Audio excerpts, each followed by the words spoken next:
अस्सलाम वालेकुम। आज हमारा टॉपिक है एविडेंस ऑफ एटम्स। हम लोगों ने इसमें ये डिस्कस करना है कि एटम का एविडेंस क्या है कि एटम एग्जिस्ट वाकई ही करता है। ठीक है, तो हमारे पास एटम तो होता बहुत छोटा है, इसका स्मॉल इन साइज होता है। इसको ना हम नेकेड आई से देख सकते हैं और ना हम लोग इसको इवन माइक्रोस्कोप, जो ऑर्डिनरी माइक्रोस्कोप है जो अमूमन कॉलेजेस में लैब्स में भी होती है, ना हम उसके थ्रू देख सकते हैं। ठीक है, तो फिर इसका एविडेंस कहाँ से आएगा, इस चीज को हम डिस्कस करते हैं अभी। लेकिन उससे पहले मैं आपको एक बेसिक सी चीज समझा देती हूँ ताकि आपको अगली बात समझने में आसानी हो जाए। अब देखें कि अगर हम लोग ने किसी ऑब्जेक्ट को ऑब्जर्व करना है ना, तो हम लोग ऐसी वेवलेंथ यूज करेंगे, हम लोग जो रेडिएशन उस पर फॉल करा रहे हैं हम ऐसी उसकी वेवलेंथ यूज करेंगे दैट मस्ट बी स्मॉलर और नियरली इक्वल, या तो उससे छोटी हो उस ऑब्जेक्ट से या उससे तकरीबन तकरीबन बराबर हो। ठीक है, इक्वल हो, तो तब जाके हम उस चीज को, इस ऑब्जेक्ट को क्या कर पाएंगे, ऑब्जर्व कर पाएंगे। ठीक है, मतलब ये कि आपने माइंड में ये बात जरूर रख लेनी है, ये समझ लेना है कि अगर हमने एक ऑब्जेक्ट करना है, उसको ऑब्जर्व करना है अंडर माइक्रोस्कोप, तो हमें ये देखना पड़ेगा कि जो रेडिएशन यूज हो रही है क्या उसकी वेवलेंथ उससे बड़ी तो नहीं है।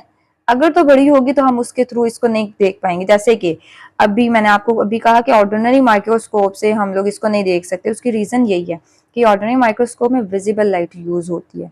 ठीक है, तो उसकी वेवलेंथ बड़ी है। ठीक है, जब वेवलेंथ बड़ी है, हम क्योंकि एटम को देखना चाह रहे हैं, एटम बहुत छोटा है, एटम से बहुत बड़ी वेवलेंथ है विजिबल लाइट की, दैट्स व्हाई हम ऑर्डिनरी ऑप्टिकल माइक्रोस्कोप को यूज नहीं कर सकते इसमें। ठीक है, ये मैंने एक पॉइंट ऐड किया भी हुआ इसमें। तो इसमें जब रेडिएशन आप फॉल करवा रहे हैं, जो जो ऑब्जेक्ट है, ये रेडिएशन क्या होनी चाहिए, स्मॉलर होनी चाहिए इससे डायामीटर ऑफ ऑब्जेक्ट से, कि ये डायामीटर है। ठीक है, यहाँ से लेके यहाँ तक ये डायामीटर है, तो यहाँ से ये जो डायामीटर है इससे स्मॉलर वेवलेंथ होगी, तो ये ऑब्जेक्ट जो है इसको आप लोग क्या कर पाएंगे, इसको आप ऑब्जर्व कर पाएंगे। ठीक है, इसके थ्रू हम ऑब्जर्व कर पाएंगे अगर ये स्मॉलर होगी। तो ऑर्डिनरी ऑप्टिकल माइक्रोस्कोप के सीन इसमें क्या चीज है कि जो ऑर्डिनरी ऑप्टिकल माइक्रोस्कोप है, ये ऐसे ऑब्जेक्ट को मेजर कर सकती है, उनका साइज जो कि अबव 500 नैनोमीटर हो। ठीक है, 500 नैनोमीटर से ज्यादा जिसका साइज होगा ये सिर्फ उसी को देख सकती है, इसके थ्रू हम देख सकते हैं। अदरवाइज अगर इससे छोटा होगा तो हम नहीं देख सकेंगे।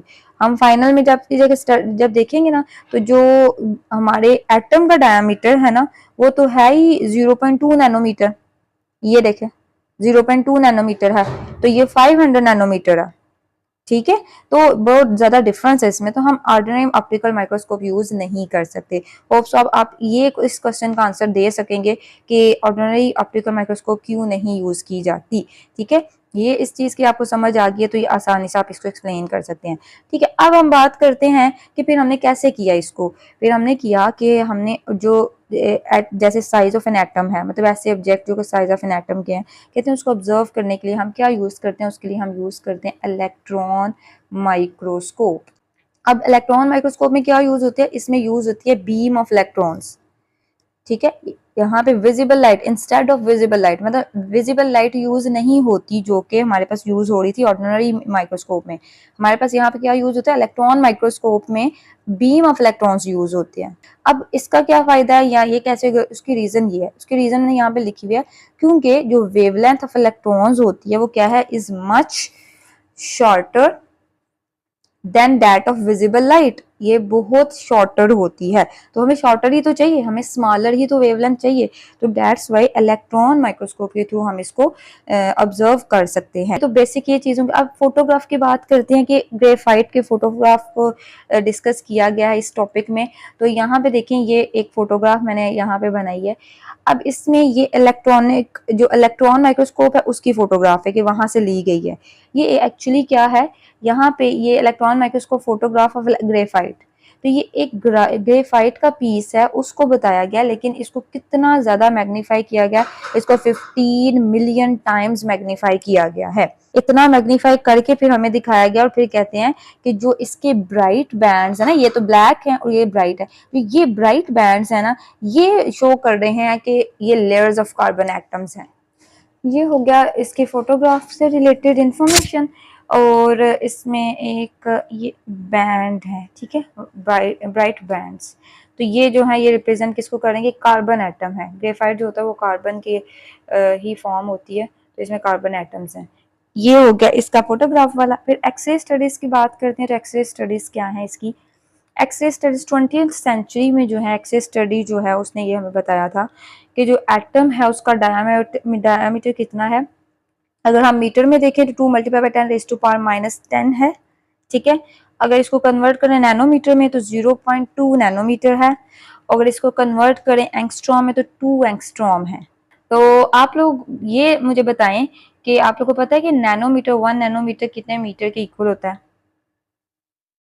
मैसेज की बात करते हैं तो मैसेज ऑफ एटम्स जो हैं इनकी रेंजेस भी हमें बता दी गई एक्सरे स्टडीज के थ्रू कि 10⁻⁻27 से 10⁻⁻25 kg हैं।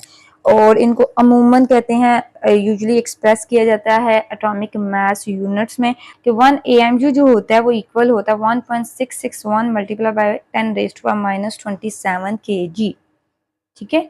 तो अगर इसको ग्राम में रिप्रेजेंट करें तो ग्राम आपको पता है एक इससे छोटा यूनिट है, जो छोटा यूनिट से के लिए हम लोग मल्टीप्लाई करते हैं तो 10⁻³ के साथ मल्टीप्लाई करेंगे, सॉरी 3 के +3 के साथ, तो +3 इसमें होगा तो बाकी कितना बचेगा -24। 27 के साथ माइनस है तो माइनस आएगा, तो इसमें से +3 हो जाएगा तो वो कन्वर्ट हो जाएगा -24 में। ये होगा इसका ये रिलेशन। एंड पे जो फाइनल इसका हम कंक्लूजन भी लिखेंगे क्योंकि हम इसकी एविडेंस की बात कर रहे हैं, तो आपने ये करके ये टॉपिक पूरा कंप्लीट हो जाएगा।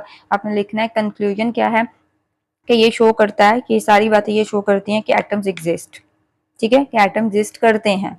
And they are of an amazingly small size, बहुत बहुत बहुत छोटा साइज इसका होता है। कहते हैं इवन अ फुल स्टॉप, अगर एक फुल स्टॉप उसमें भी 2 मिलियन एटम्स होते हैं।